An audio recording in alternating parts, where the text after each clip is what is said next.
Olá pessoal, sejam bem-vindos ao nosso canal Iquigel. Eu sou a professora Marluce Furtado e hoje nós vamos trabalhar um tema super importante dentro da geografia, que é sobre clima.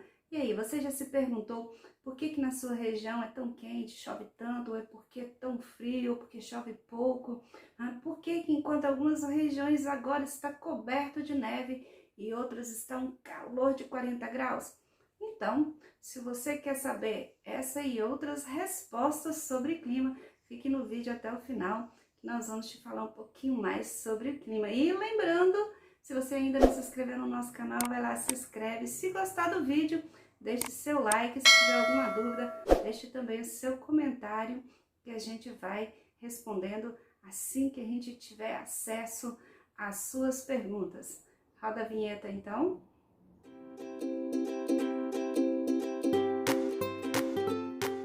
Então, pessoal, vamos iniciar o nosso vídeo de hoje falando sobre clima, e para a gente entender por que o clima mundial é tão diferente, nós precisamos entender um pouquinho sobre os fatores que fazem o clima do mundo ser tão diferente.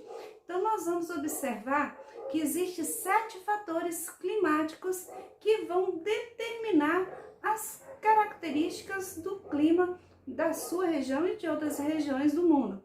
Quais são esses fatores? Bom, o primeiro fator é o fator latitude. Qual é a importância desse fator na definição do clima?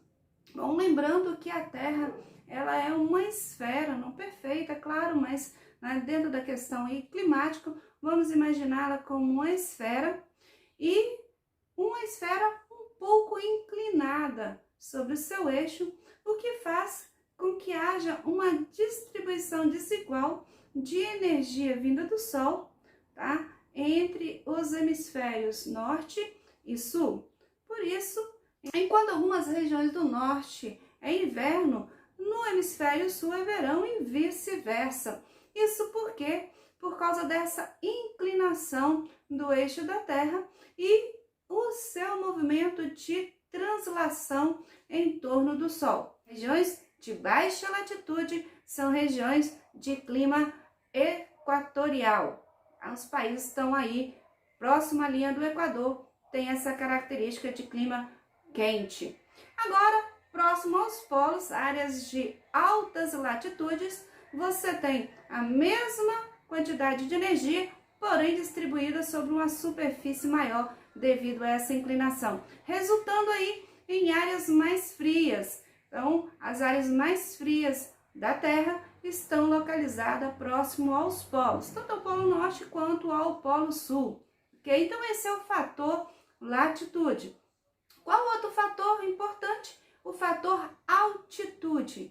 O que significa o fator altitude? Para começar, o fator altitude, ele começa a ser medido a partir do nível do mar.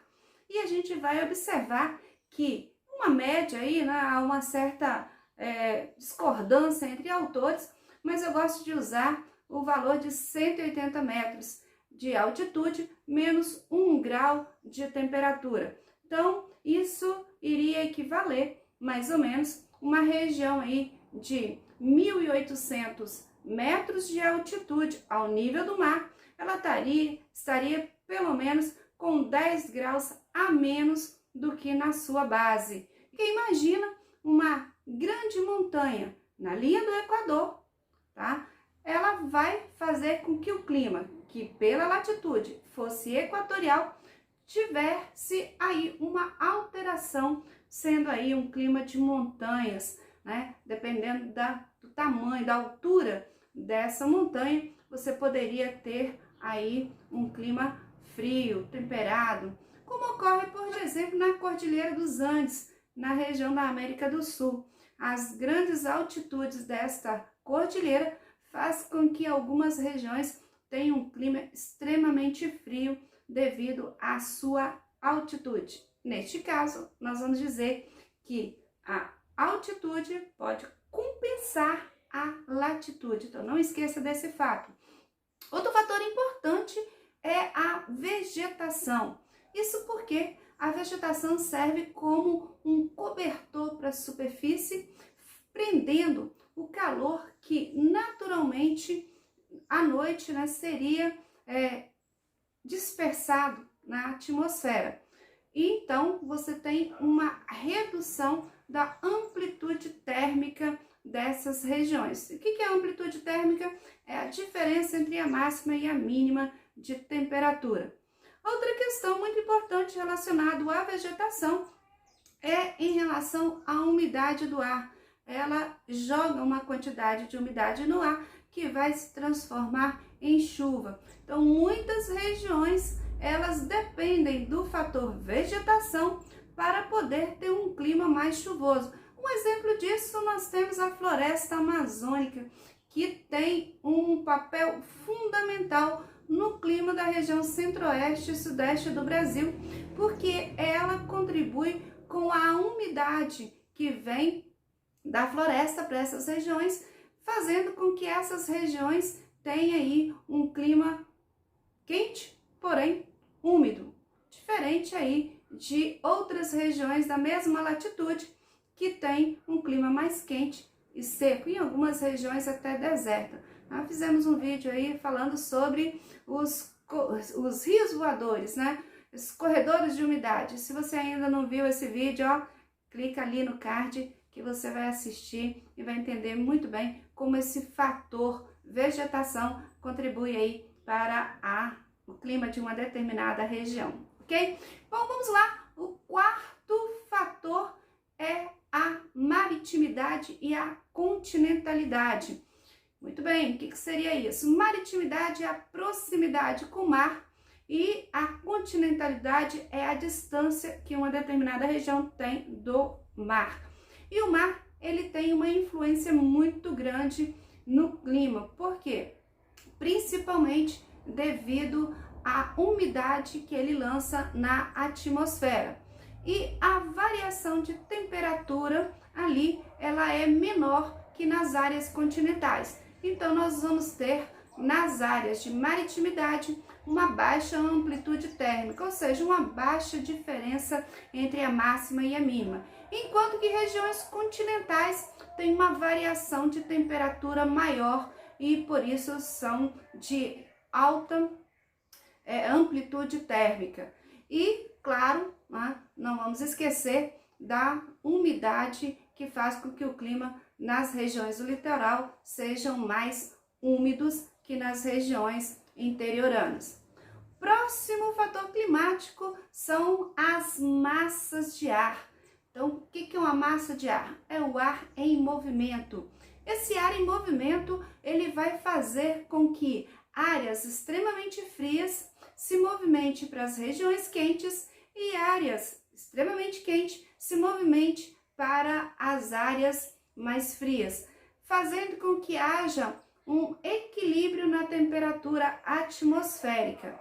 Essas massas de ar se movimentam, então, devido à diferença de temperatura e de pressão. São elas as responsáveis por levar as nuvens de chuva de uma região para outra e também, né, de criar barreiras para a movimentação dessas massas de ar, dependendo aí da época do ano, enquanto essas massas têm maior força ou menor força.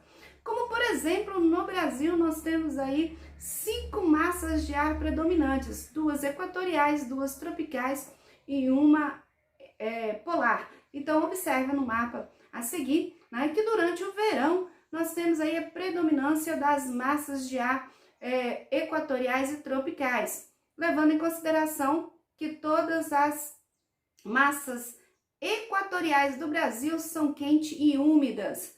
Então, isso vai explicar o porquê que no Brasil o período do verão é tão quente e chuvoso. A única massa de ar seca que nós temos é a massa tropical continental. Essa sim é uma massa seca e quando ela ganha força, ela impede que a umidade, tanto da região da Amazônia quanto do litoral, possa atingir algumas regiões brasileiras, tá? E no inverno nós temos aí a força da massa polar. Essa massa, ela se divide em 3 ramos, uma indo pelo litoral, outra pelo interior do país, mas ela é barrada ali pelo relevo, pela região aí do Planalto Central.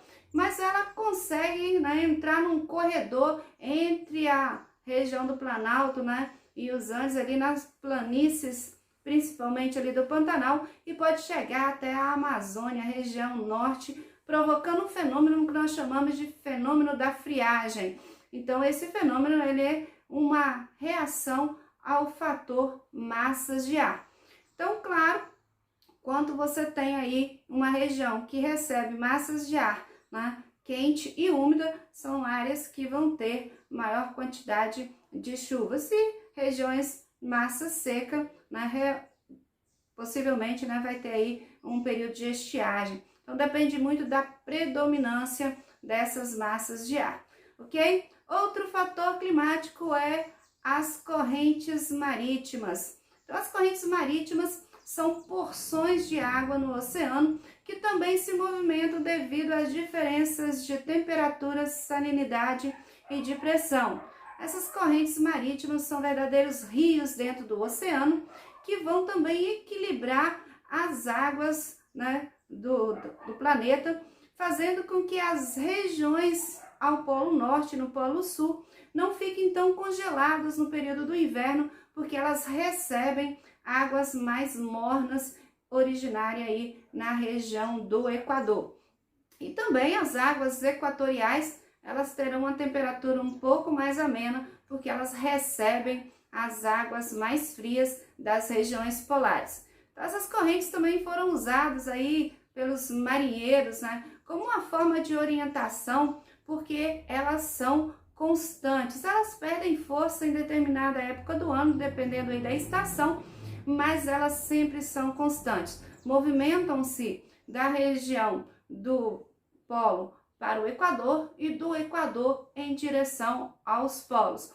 Então, muito importante, porque ela vai fazer com que as regiões, né, que recebem essas águas mais quentes tenham uma maior evaporação, levando umidade aí para as áreas continentais. E as regiões aí de águas mais frias, né, geralmente barram parte dessa umidade, fazendo aí algumas regiões, né, alguns desertos. Como nós temos aí o exemplo do deserto de Atacama, na América do Sul, o do Kalahari, na região aí da África, que são desertos devido a essas correntes marítimas que barram as massas de ar úmidas que chegam até o continente. Então, fazem com que a umidade caia no oceano ao ultrapassar essas correntes de águas frias. Então, aí um fator super importante para determinar o clima de algumas regiões. Outro fator, nosso último fator super importante também, é o relevo. O relevo, ele pode servir como uma barreira para a movimentação das massas de ar, vai facilitar essas movimentações ou não, como por exemplo na região do Nordeste brasileiro, nós temos ali uma região mais alta que vai impedir que as massas de ar quente e úmida vindo do oceano chegue até o interior do país, porque ao tentar subir esse relevo, nós vamos ter uma redução da temperatura e com isso uma condensação da umidade do ar em forma de chuva no litoral do Nordeste. No Nordeste brasileiro a gente tem bastante chuva, mas infelizmente nas regiões do interior do Nordeste essas chuvas são bem escassas devido à questão do relevo dessa região. Pois bem, então esses 7 fatores no seu conjunto pode determinar o tipo de clima de uma região. Lembrando que o homem tem afetado alguns desses fatores, como por exemplo, o fator vegetação. O homem tem aí desmatado e criado algumas alterações climáticas locais, mas que também já se vê aí numa escala maior, numa escala global. Então, pessoal, eu espero que vocês tenham gostado do vídeo de hoje, entendido um pouquinho mais sobre o clima, por que o clima é tão diferente entre as regiões do planeta. E se você gostou do nosso vídeo, não se esqueça, vai lá, se inscreve se você ainda não se inscreveu, deixa seu like se você gostou do vídeo e tiver alguma dúvida, vai lá nos comentários, tá? E deixa seu comentário lá. Boa semana de estudo para vocês e até a próxima!